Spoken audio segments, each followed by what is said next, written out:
وأن هذا صراطي مستقيما فاتبعوه ولا تتبعوا السبل فتفرق بكم عن سبيله ذلكم وصاكم به لعلكم تتقون.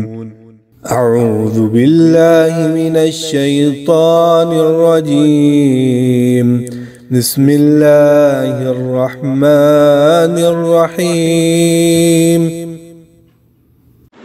आज वाली जो रवायत आपने बयान की है वो जो है उसकी एक हसन सनद के साथ वो मरवी है। इमाम बग़वी ने उसको हसन करार दिया है शरह-उस-सुन्ना में, और इसी तरह अलबानी इमाम हाकिम और मुस्तदरक हाकिम में इमाम हाकिम रहमतुल्लाह अलैह ने उसको सही करार दिया, और इमाम ज़हाबी ने भी उनकी मुवाफ़क़त की है।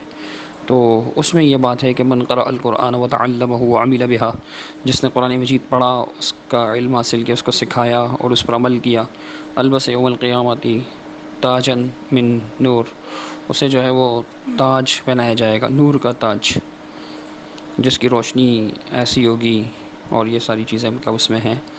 तो ये रवायत जो है वो इमाम हाकिम रहमतुल्लाह अलैह ने इसको मुस्लिम की शर्त पर सही करार दिया है, और इमाम बैहक़ी रहमतुल्लाह अलैह ने भी इमाम ज़हबी रहमतुल्लाह अलैह ने भी उनकी मुवाफ़क़त की है, और हसन सनद के साथ ये हदीस मरवी है, उसे ताज पहनाया जाएगा।